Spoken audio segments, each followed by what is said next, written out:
One man who did not make the top 25 in the PWI 500, he came in at number 63, is Kevin Owens.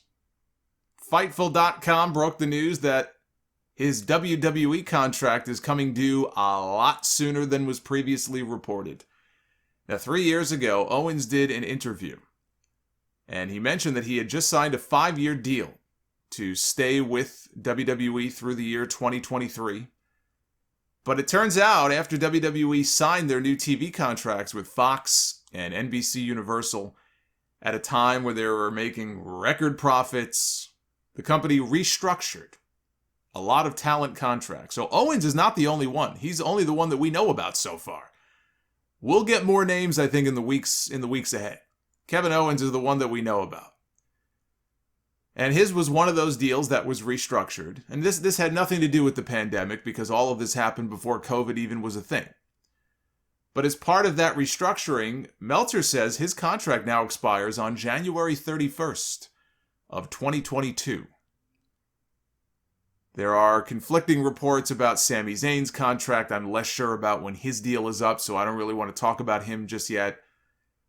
Owens decided to do a little bit of trolling and have some fun on Tuesday, and he tweeted, and then later deleted, a series of numbers that turned out to be the coordinates for Mount Rushmore.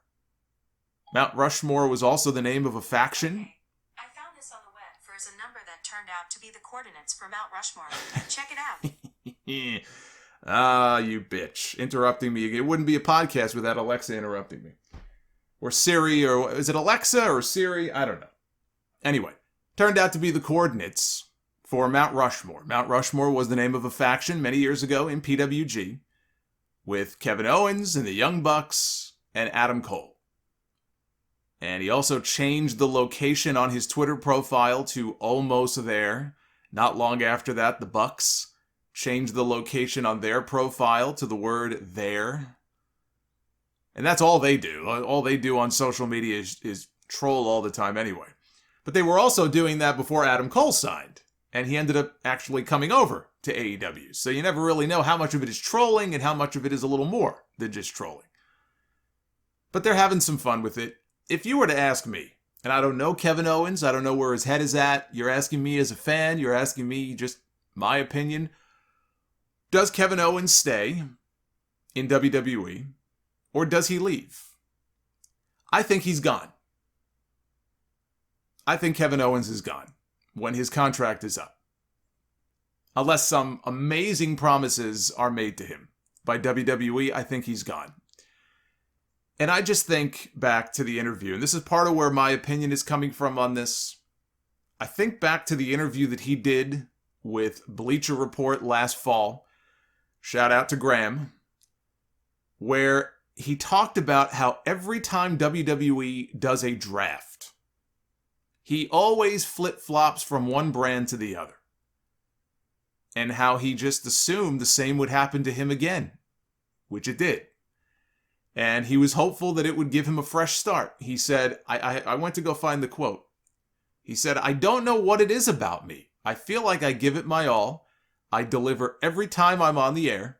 But for some reason, I feel like I always end up in a situation where I could always use a fresh start after a little while. I always try my best to do that, so it always helps to get a new platform. Here I am again, 1 year later, and last year I was so desperate to move from Raw, or rather, I was so desperate to move to Raw. I'm thinking most people are desperate to move away from Raw, but in this case, he was desperate to move to Raw. And he said, I got moved to Raw, and now I'm pretty desperate to move to SmackDown. Because for some reason, I don't feel like things are working out for me on Raw. Maybe it'll be better on SmackDown. But at this time last year, I didn't think things were working out for me on SmackDown, and I thought Raw maybe would be the place." And, he also talked about being upset how late into a lot of these drafts that he usually gets picked. I think even 1 year, wasn't he picked last? I think he was picked last. And you would think, oh, it's just a draft. It's all, kayfabe. It's not a big deal. But yeah, no, you know what? You can understand. Here's a guy who has been Universal Champion before. and probably has a chip on his shoulder, and I'm sure thinks a lot of his work, rightfully. And when you're picked, it's like being picked last in dodgeball. Not that I can relate to that. I was second to last. But imagine you're the kid on the team who nobody wants to pick, and everybody else is going, and then it's like, well, you're the only one left, so come on, come join our team.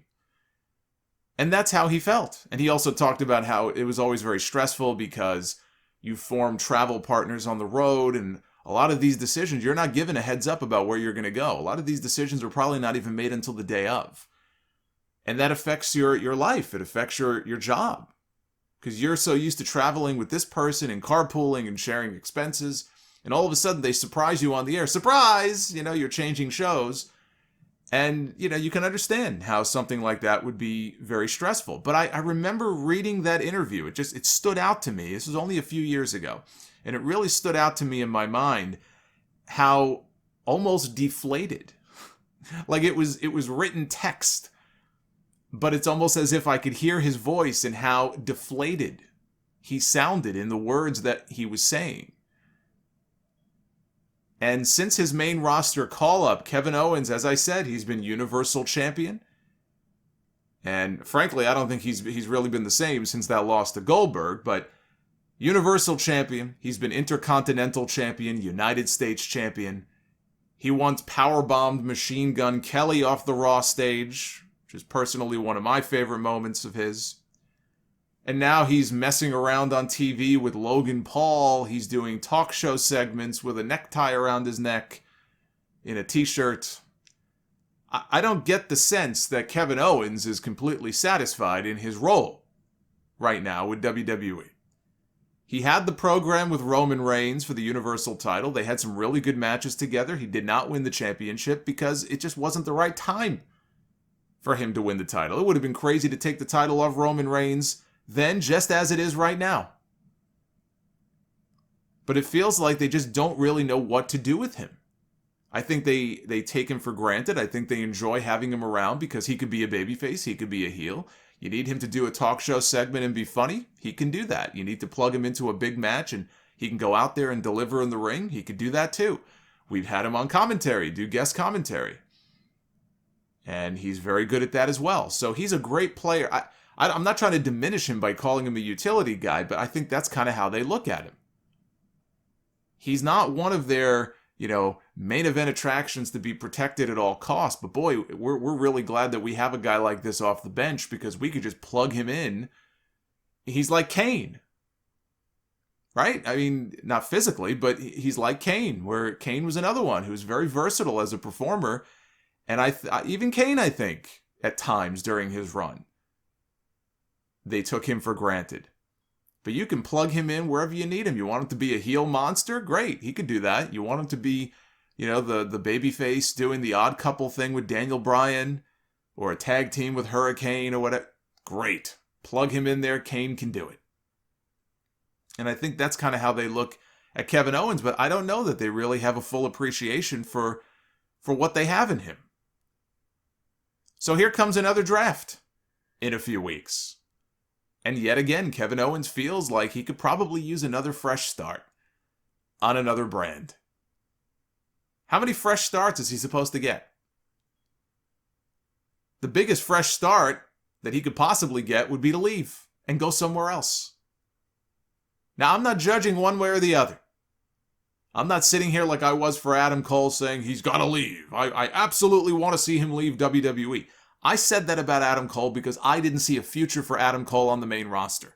It's not because I'm picking sides here. I'm working for this team or that team, okay? Don't be a dum-dum.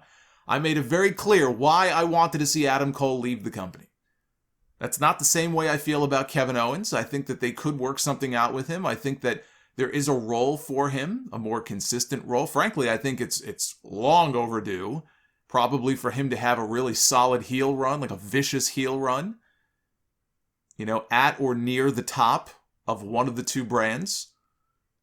But if Kevin Owens is not satisfied with his current role and he thinks that he would be better off getting a fresh start somewhere else, Tony Khan would be crazy not to at least have a conversation with someone like him. With all the names that they have right now, I think AEW needs to consider a G1 Climax of their own next year under whatever name they want to give it. I think they could put together a hell of a tournament just with their own guys. Question is, do they need to start running live events next year? I think they do. I think the answer is yes. Even if just on a limited basis. I mean, I don't ever see them doing a full-time house show schedule like WWE. I don't think that would be a great idea. But they have so many people, so many young guys. You see them on Dark and Dark Elevation. And you see them on Rampage and Dynamite too. Whether it's a Daniel Garcia or any of these other, Fuego del Sol or any of these people that we've been seeing on television. They have so many people, so many young guys now under contract, and not all of them are necessarily working their own indie dates. I think a limited house show schedule would make sense for AEW. They've got to get some of that undercard talent working in the ring more. Before COVID hit, AEW already had some dates penciled in. Jim Ross confirmed it. They were going to begin doing some limited house show dates. And then COVID just completely wiped all those plans off the table. Well, as we climb out of it enough where they're back in buildings in front of people, they're back on the road, they're out of Daly's place. I mean, we're not out of the pandemic yet, but AEW is back out there. I think it's the right time. As people are now coming back into the arenas, it makes sense to start planning some shows like that.